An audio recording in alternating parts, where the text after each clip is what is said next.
Postdoc transformation.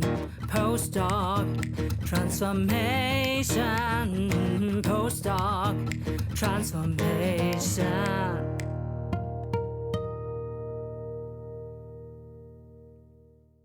Invest in your postdoc transformation. Welcome to the seasonal show for scientists leaping into business.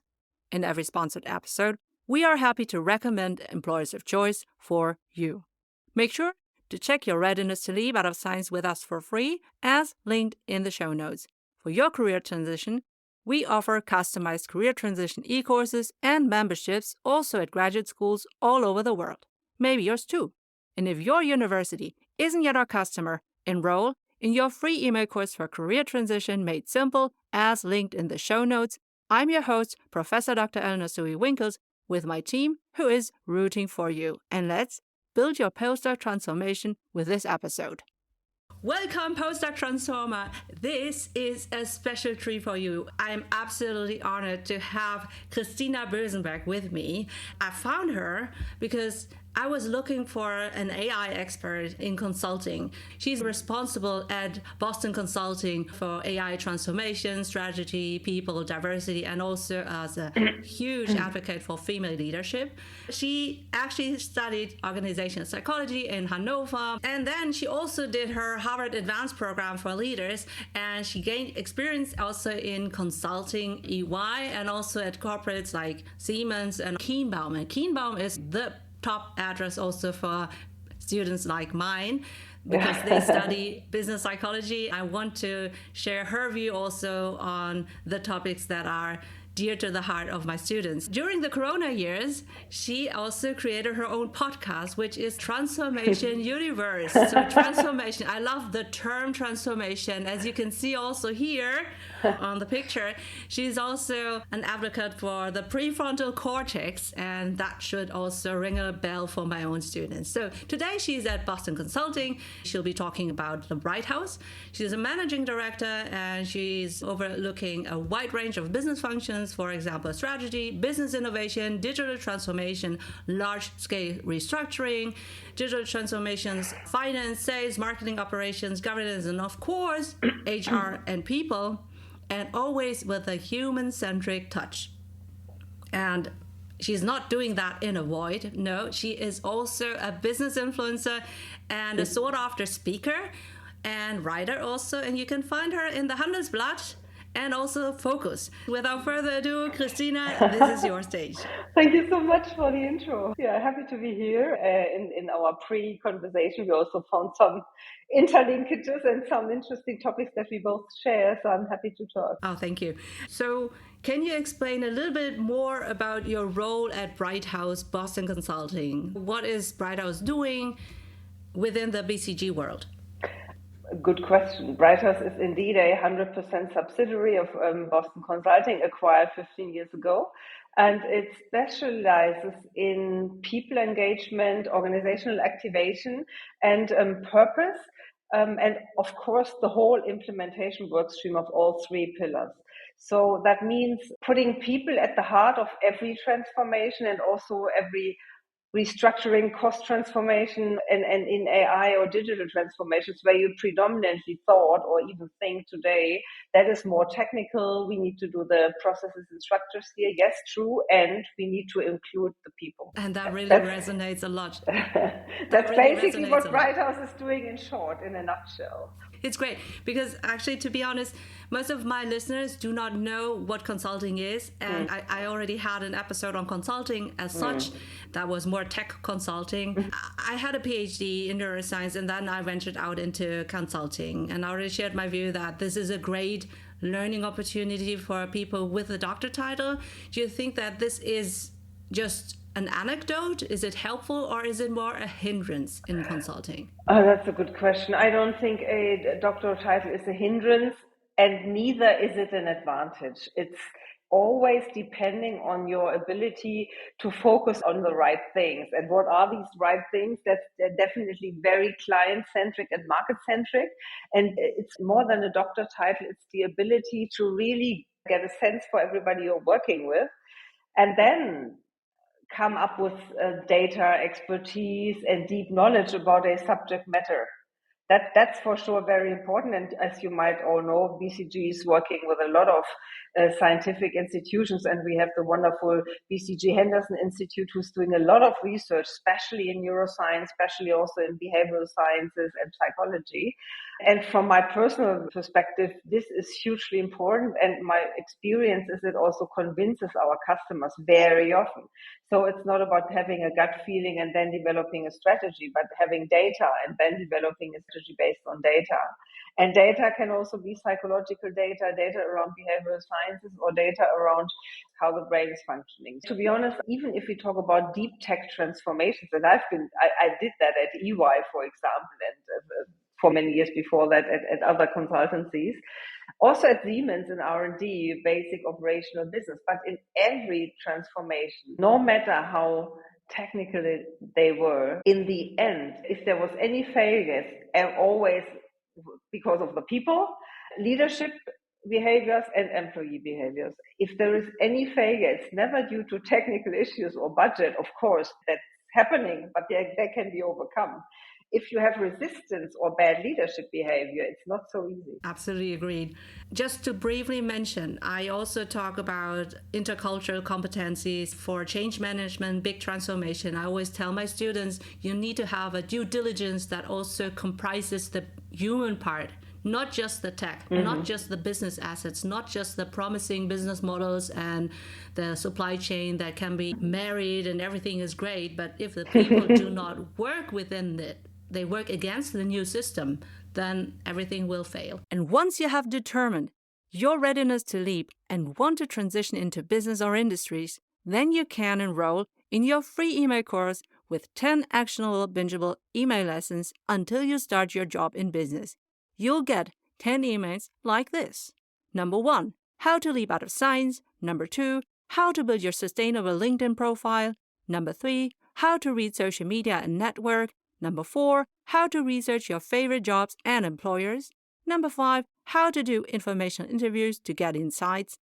Number 6, how to create your customized applications with ChatGPT. Number 7, how to prepare your thesis from a business point of view. Number 8, how to apply to your favorite employers. Number 9, how to choose the right job offer. Number 10, how to prepare for your new job. That's for sure, really and we also have data for that a lot. Everybody knows the McKinsey data. 70% of all digital tech transformations fail, and BCG has the same data. I mean, we have, of course, researched that as well. 71% of all digital and tech transformations fail due to people behaviors. That's what you're saying. Agreed. And you mentioned also Boston Consulting, Henderson, and all the other things that we want to make sure that we will link that in the show notes. Yeah. So if you are interested, especially my own students, because that really should be a bright future for you so that you can marry the people and the tech side. So yes, and exactly what I've been doing for 10 years. For me, it's always a triangle and a three-dimensional approach.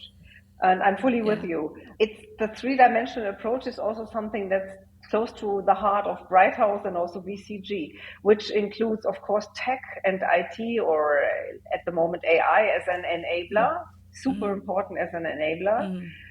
Then second dimension, processes and structures. That can be an organizational design, org architecture, or whatever you name it, supply chain setup. And then the third dimension is the people and cultural dimension, and that includes behavior. Okay, that is a reel in itself, and I will echo this in all my lectures, really. Good. Okay, so now the next question really is for my scientists who are leaping into business. You were talking a lot of buzzwords, AI, and maybe also machine learning and something like that. So are there any skills that they should already prepare upskilling while they are at uni, while they are still at the bench? You were talking about Siemens and R&D.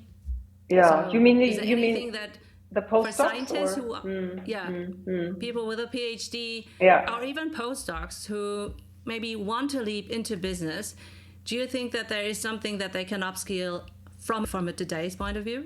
Yes, two things come to mind immediately. The first is science is great, I love it. And you need to develop use cases out of science. So if we talk about AI, it's cool to have a nice tech or an algorithm that works well and implement the algorithm into a running system and enhance productivity or gain 4 hours a week like we do at BCG at the moment. That's all good, but you need to develop use cases that you can, in terms of consulting, sell to a client or offer a client or make the world a better place with, whatever you are. I would definitely always have an eye on, yes, we have data, yes, we have scientific knowledge, and what does the world need? What do the organizations need? What's the benefit for society? What are the use cases, the practical, tangible use cases of those scientific data or knowledge that we are having? First thing. Second thing, to be honest, is your own leadership behavior or your own behavior. I know universities and I get a lot of people from university directly or even at later stage. And that's a completely different ecosystem. And don't get me wrong, there is zero judgment here. It's just different. So if you're entering the corporate world, the ecosystem, meaning the culture, is totally different to your well-known university ecosystems.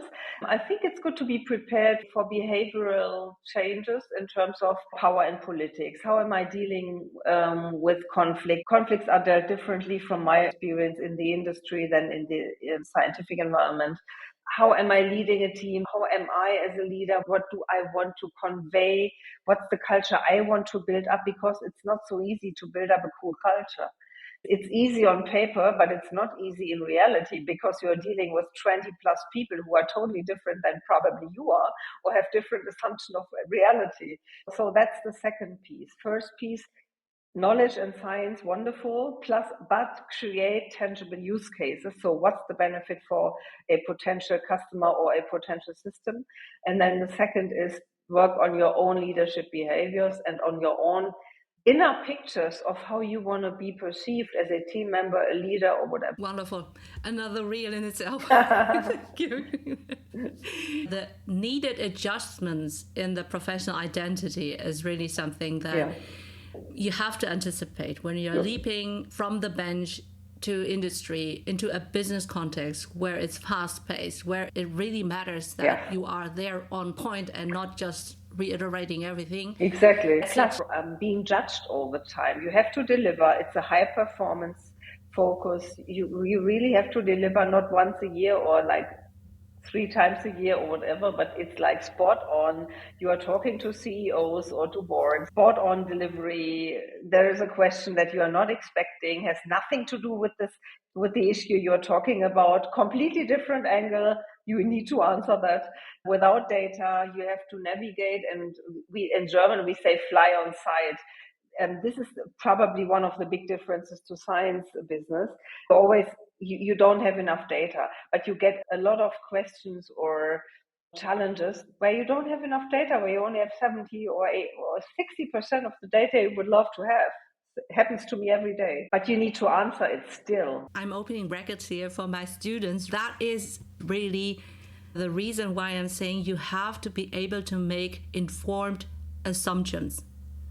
You can't just think of theory if you don't know all the data, which will be always the case. You have to make a reasonable judgment on what could be happening.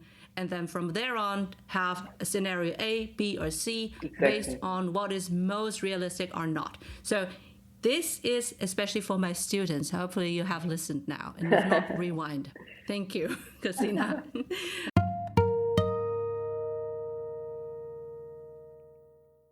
From episode 1 and counting, I have proudly hosted all our postdoc transformation show episodes on Podbean. As a former IT strategy consultant, I have high requirements on my tech stack, and Podbean is my perfect fit for a podcast host. If you want to create your own individual podcast or one for, internal upskilling and communications within a company, DM or email me Podbean so I can share my experience and consult you. You can also use my affiliate links for perks launching your own podcast with Podbean. Are you wondering how I do my videos and my podcast in my spare time? Well, Descript is the video and audio editor that I use, and I wish I had since day one of my postdoc transformation show. Descript's AI-powered features make it really easy for me to create branded, long-form and short-form content for my TikTok, Instagram, Pinterest, X, Threads, YouTube, LinkedIn game, and whatever it is. Since my first remote interview with international guests from all over the place, I fell in love with their newly acquired Squadcast feature. So all English interviews are transcribed with high accuracy despite the different accents of my guests, mine including. And best of all, I am editing words and not sound waves. They are constantly building new AI-powered features which have helped me to efficiently and effectively promote my business, postdoc transformation, and that's so invaluable as a working mom and active professor. So check it out with my affiliate link in the show notes for launching your own podcast, video show, or even B2B for your internal communication. Okay, now over to my next question. I think that BCG is always at the forefront of being at the what is new, what is the future of work. And you are also a future of work expert from organizational psychology point of view. What are the biggest opportunities for growth in your industry?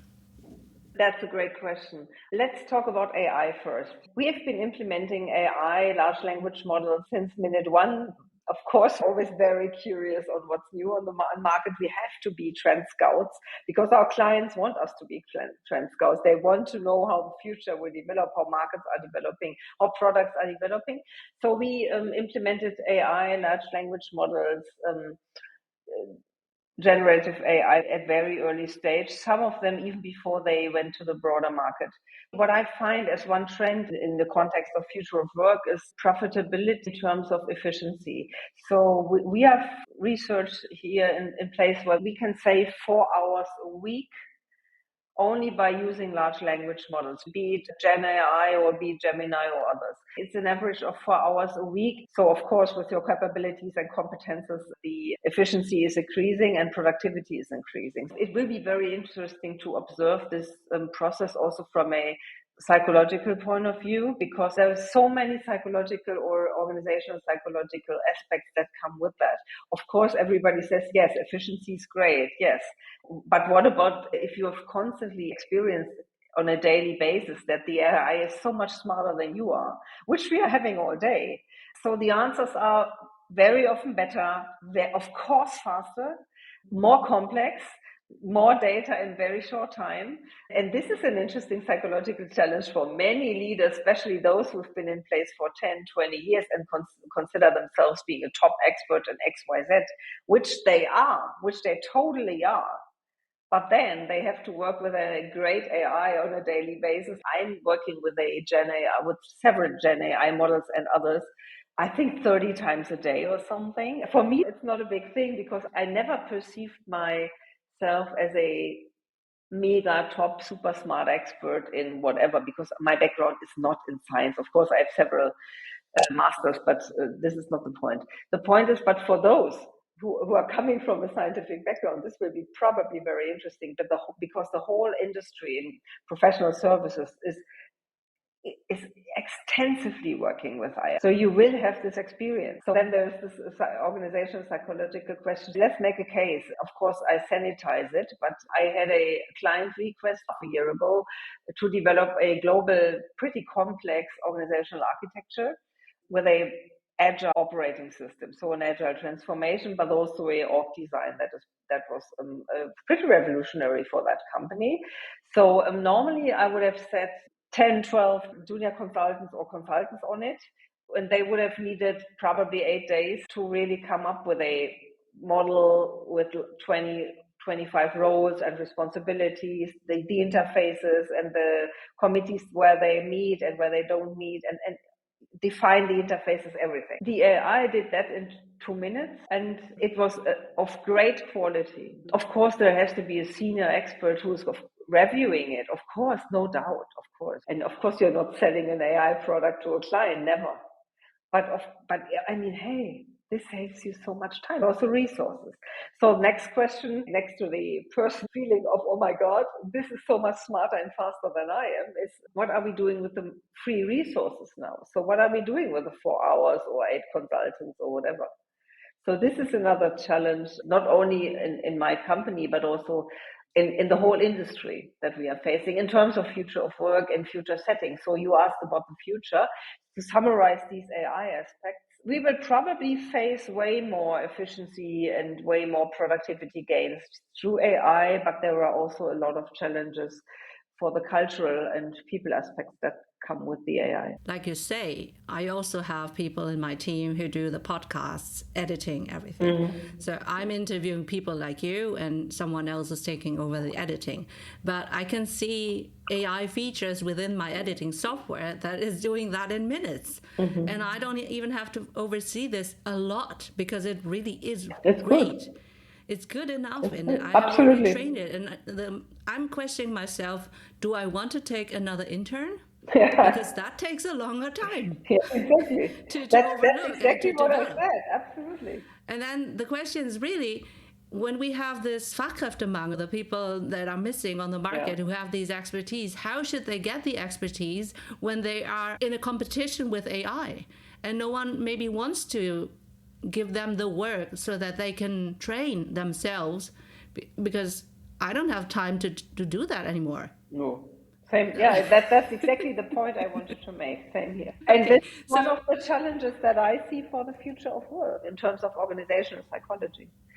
absolutely, absolutely. And what do we do with the many people who are not up to the game of using AI in a good way, not just consuming AI, but also writing the right prompts and thinking about the opportunities that you can have with AI, and by marrying the different AIs. It's not the AI, it's AI for different specific purposes. And the second, you have to exactly. You are mentioning the second big trend I wanted to make for the future of work, the bot economy, because as you were describing a minute ago, I think for end of 2024, 2025, I'm assuming that we will have a lot of highly intelligent bots being let's say a box where you have 20 different AIs running and you are only talking to the interface, and the interface or the AI is the algorithm is deciding which AI he's or she or it is referring to when it is operating. That's a second big tech trend that I'm seeing. The bot, not necessarily bot economy, but that we will have a lot of bots that, and we will have no clue which AI product is running or which model is running below the interfaces that we are talking to or having a conversation with. Yeah, and then from a technical point of view, it really is interesting that you have to understand the interface and what data goes from there to there, and to make it seamless and everything. So the migration from data here to here, and the insights that we need to derive based on the unstructured, structured data, that really is where I want my students to have a look at, because tech is blind. Tech is agnostic if it's not led by the right questions, and the right questions need to be made by people. Totally. Yes. 100%. Okay, so,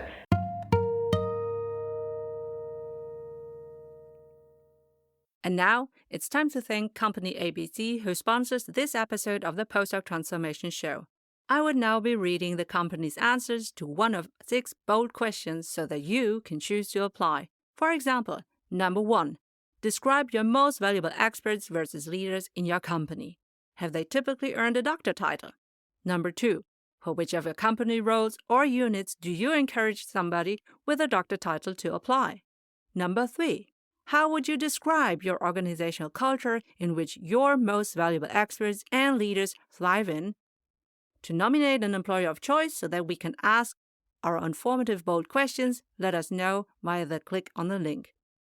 If you are a company representative, like in recruiting and employer branding, and now you want your company to be highlighted as an employer of choice for our audience, you can become a sponsor of a dedicated Postdoc Transformation Show episode. Just click on the link in the show notes. And now, back to the Postdoc Transformation episode.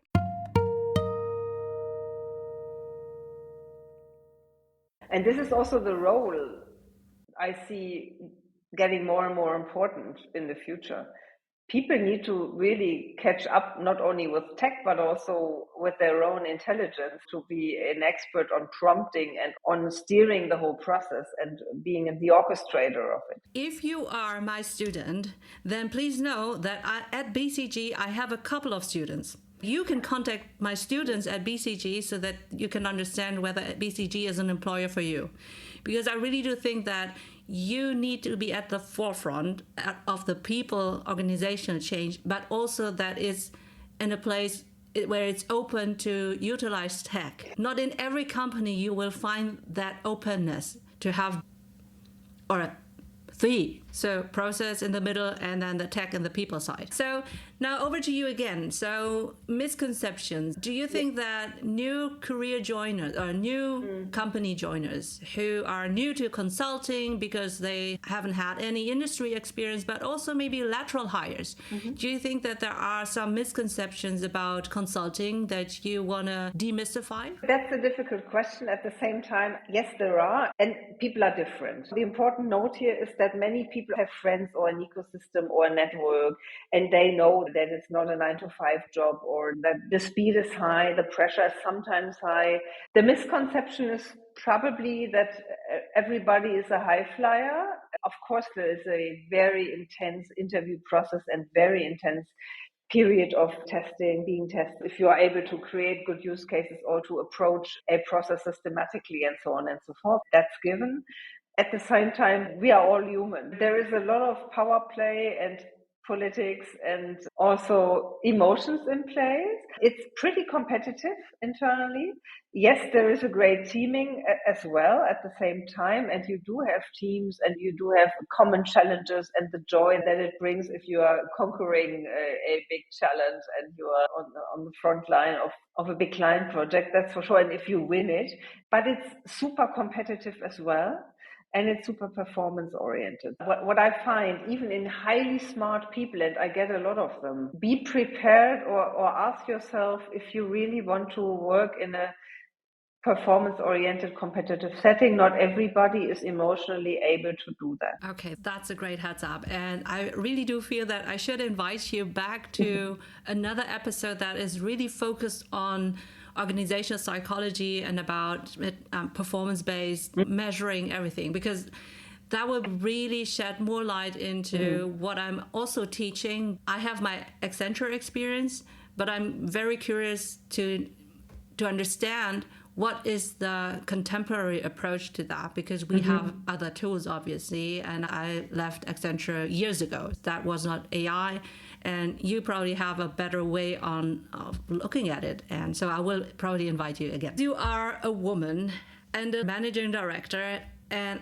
my students, as you probably know, most of them are female. So I want them to also have relatable role models, and you are so inspiring. So if possible, would you be able to also share your own career aspirations? I mean, from our pre-discussion, I understand that you are also interested in neuroscience, but maybe there's something else where you think that you will have an impact in the world. Oh, yes. Thank you so much for the great question. I have two main missions. I'm really, really committed to female empowerment and female leadership. So I'm trying every day to role model female leadership and to really focus on gender equality and bringing up high-performing females, but also in terms of neurodiversity. I recently published an article on neurodiversity because we have a very interesting new Harvard study. You might be aware of the Harvard study that says basically 20% of all people on the planet in every country, up to 20% are somehow neurodiverse, whatever that is. ADHD, dyslexia, autism spectrum, 20% is a lot. So for me, it's more than, isn't it normal? Or do we need to talk about neurodiversity? So one of my missions is to really go to the workplace every day and not only promote, but to make sure that we have an environment where all kinds of diversity can flourish and can be successful. That's my mission, and that's also looking into the future, something I'd love to share more on stages or in advisory boards. I'm convinced that we need a way closer interlinkage of politics, society, and economy. So for me, the huge gap and siloism between the economy, the industry, and our political system and our societies, it's dramatic. And we could benefit so much from a much closer interlinkage. So I would love to be part of some committees in the political world, or in Verbänden, we would say in German, in the big German industry Verbände, where I could contribute as a female leader, 25 years on my back in the industry, and transformations, digital transformations from minute one to 1999 started at my career at Siemens. So that would be part of a mission that I'm having. Female leadership, neurodiversity in the workplace as a new normal. And second, the interlinkage economy or industry and our political system. And I'm so glad that I have asked this, because I really do think that a lot of my listeners are at least a lot of my guests are actually headhunters, CTO headhunters, something like that. And I'm very sure that I can share your episode with the right people.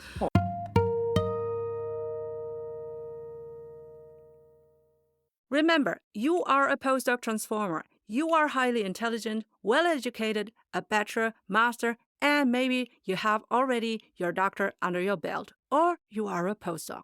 You are internationally experienced, fluent in English, a leader and expert in your prior research field. You're resilient, brilliant in adaptation and problem solving. You are eager to bring in the transferable and monetizable skills needed in many companies to embrace the future and to become or remain an innovator in their markets. Hey, postdoc transformer, are you curious to ask professors, principal investigators, visiting scientists, postdocs, PhD students, and candidates some in-depth life and career guiding questions, but it feels cringe, so you end up not asking? Buy our postdoc transformation card game to have more fun and valuable insights in your journal club, lab, and mentoring meetings, lab rotations, during conferences, panels, and breaks at the Mensa.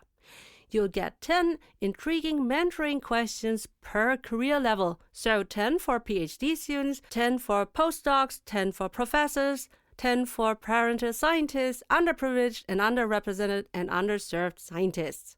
Check them out with our discount coupon on the Postdoc Transformation shop, linked on postdoctransformation.com.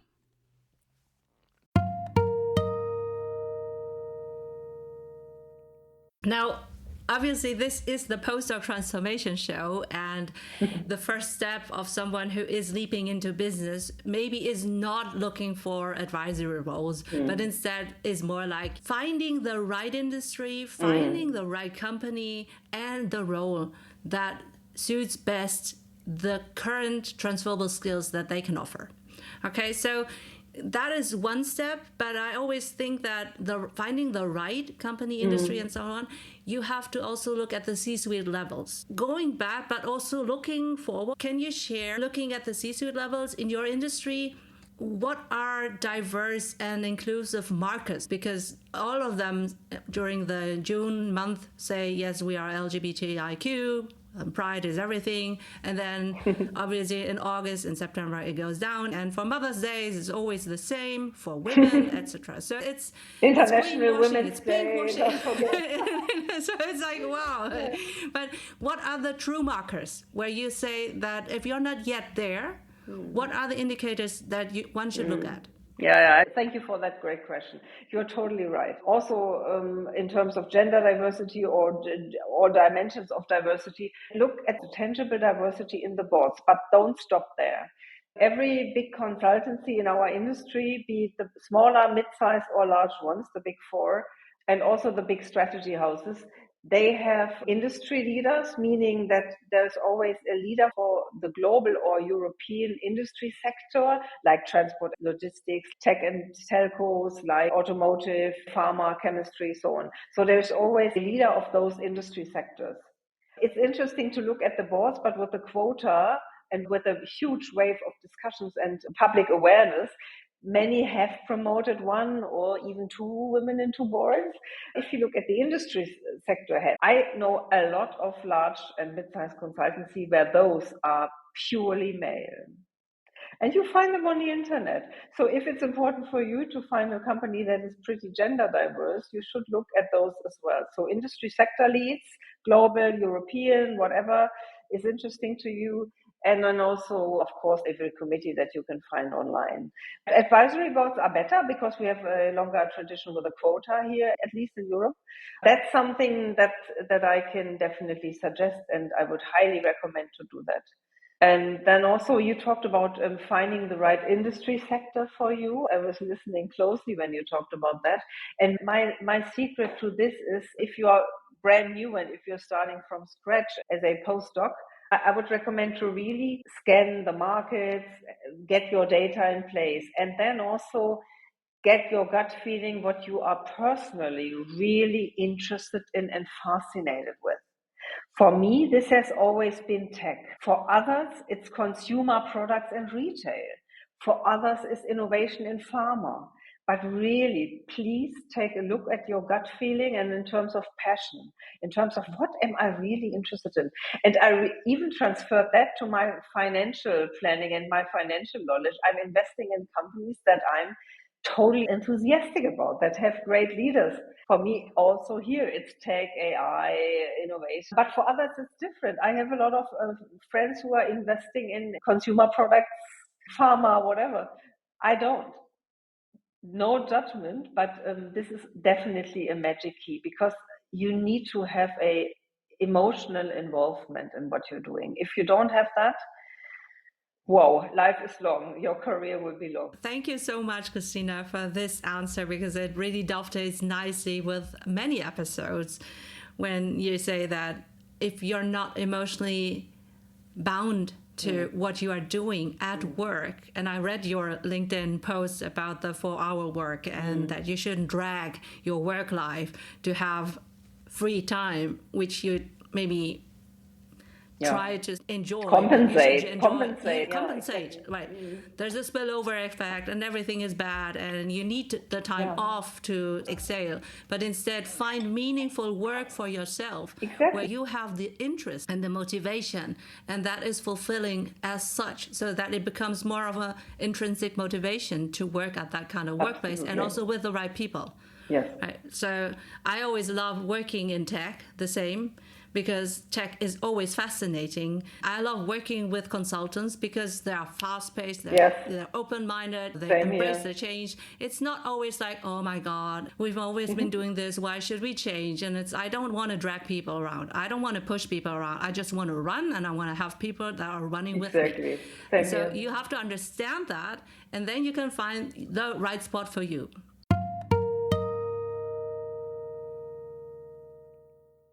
I built my postdoc transformation as a digital business, and I chose ActiveCampaign to be the centerpiece of all my services like email course, podcast, newsletter, show notes, website, sales page, merch shop, forms, whatever it is, as needed.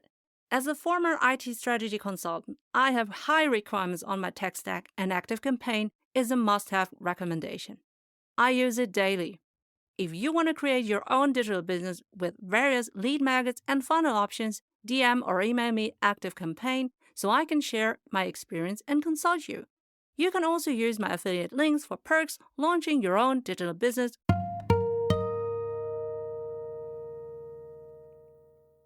Exactly. And people are different. And it's totally okay to go into a mid-sized company, German Mittelstand, for example, and have a different pace. That's fully okay. Cool. Do that.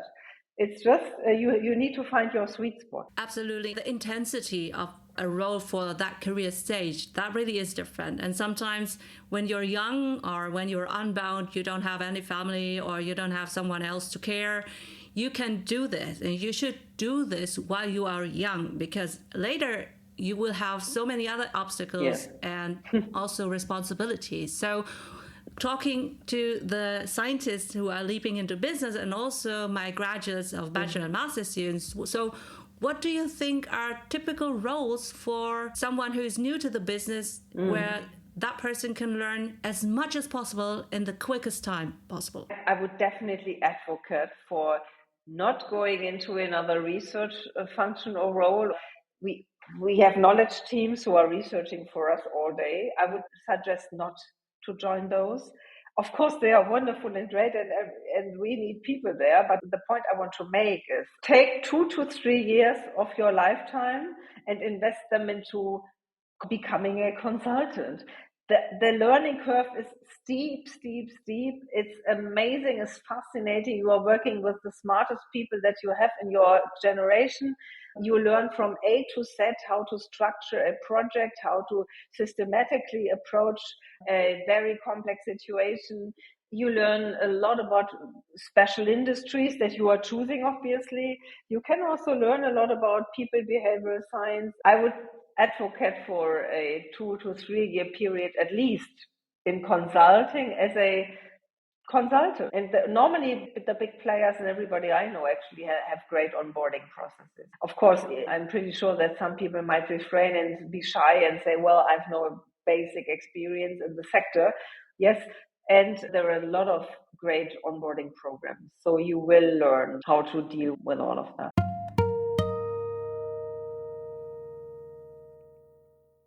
Have you found this episode so far helpful for yourself?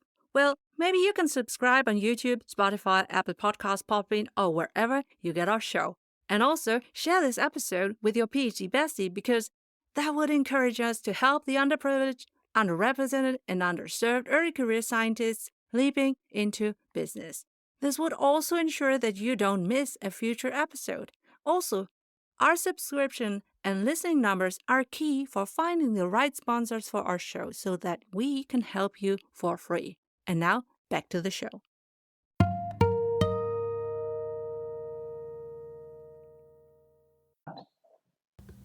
Absolutely. And I just want to echo the 2 to 3 years. Okay, so 2 to 3 years, because that really teaches you the business life cycle and to understand the name of the game and also the unwritten rules of the name of the game. Things change, but you will see patterns only when you have enough data. And half a year, 1 year is not enough. Not enough. It could be tough luck, it could be anything. It could also be luck. But the thing is, after 2 or 3 years, you will see a pattern, and then you can decide whether you want to do further of that or refrain from that. But essentially, especially when you're moving as a lateral hire, so you are not the youngest anymore. My bachelor students are 23 or whatever. So the masters are a little bit older. But as a PhD, as a postdoc, you have more years under your belt. What you don't want to do is to switch to industry and stick around for just a year and then try to find a new job. That will be very difficult for you. And every industry, not just consulting. So this advice is really important for everyone who is starting a new job. What I often see is that people stick around for a year and then say, I can't do this. I don't want to do this. And it's like, on what kind of data do you base your decision? You have to have persistence. We have an employment problem at the moment because people also don't have the attitude.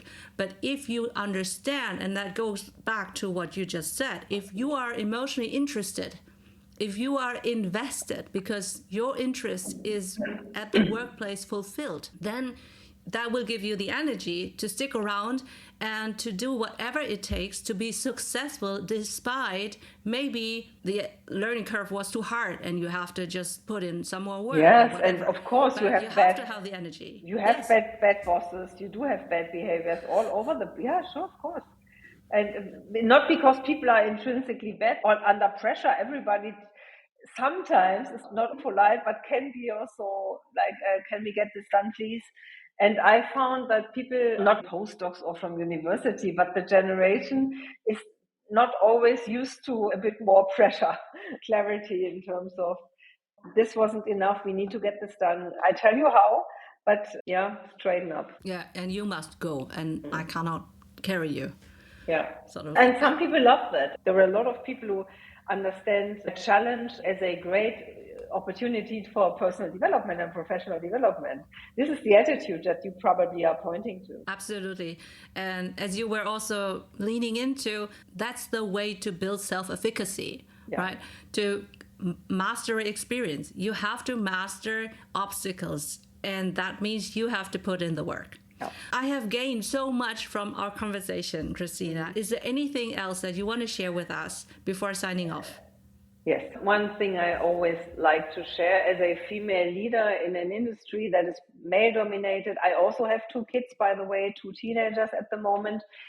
And my advice for all females, but also for males at that point in time, is take things a bit lighthearted. We had a pretty intense conversation and we talked about a lot of challenges, performance pressure, and la la la. All true. And at the same time, easy does it. Easy does it. If you perceive everything as a problem, it will be a problem. And if you perceive things like, yeah, I can do this and I will find a way. And of course, I have 2 children, but yes, I can become an MD, no doubt. Take it a bit more lighthearted. That's it, basically. Take it more lighthearted. Easy does it. Okay. Drop mic. Do you want a transcript of our episode? And our episode sponsors answers to all 6 bold questions so that you can choose to apply. Do you want to nominate your potential employer of choice so that we can ask them our bold questions? For all of that, click on our links in our show notes and on our website, www.postdoctransformation.com. Remember to check your readiness to leap out of science and to enroll in our free email course, Career Transition Made Simple. Thanks for your attention. I'm Professor Dr. Eleonore Soei-Winkels, the host of your seasonal postdoc transformation show. Hey, you're still here? And you are a future HR or talent management leader? Well, I want to talk to you about a powerful tool that can transform the way organizations communicate internally. How about creating a podcast like this one? In today's fast-paced business world, effective communication is the cornerstone of success. So how can you engage your employees, convey your company's culture, and share knowledge in a dynamic, authentic, and accessible way? Well, to me, the answer lies in podcasting, obviously. So picture this, a podcast tailor-made for your organization where you and your real employees and leaders share success stories and updates in a conversational, engaging format. It's like having your own radio show, but with a corporate twist. Absolutely branded. Now, why should you consider this as a future HR and talent management professional? Well, podcasts are accessible. So your employees can tune in during their daily commute, while multitasking, off-screen, or walking, and it's flexible and it can be easily repurposed in different formats and languages. You know what I'm talking about, right? So it actually humanizes your organization, and podcasts allow you to bring a company's culture to life. You can interview leaders, team members, and highlight what makes your workplace unique and connect with those team members who are far away or on parental leave when they are most receptive for your internal communication. And in the era of AI-generated communications, a podcast with your business leaders in real life is a real human way to reach your employees. You can inform your people every day, everywhere, on demand, and not just during the typical onboarding and promotion seasons. Lastly, it's a platform for continuous learning. Whether it's training materials, leadership insights, or industry trends, podcasts keep your team informed and inspired. So, as you prepare to step into the world of HR, talent management, and leadership, consider the impact you can make by introducing a corporate podcast. It's a game changer for internal communications and aligns perfectly with a modern work environment. So, are you ready to inform with a human touch? Create a podcast with me. I'm Eleonore Soei-Winkels, the host of the Postdoc Transformation Show. Do you need inspiration? Well, you can get a list of free 30 sample episode titles to be customized for your company. Just enter your email address on our company podcast form on postdoctransformation.com. Postdoc Transformation.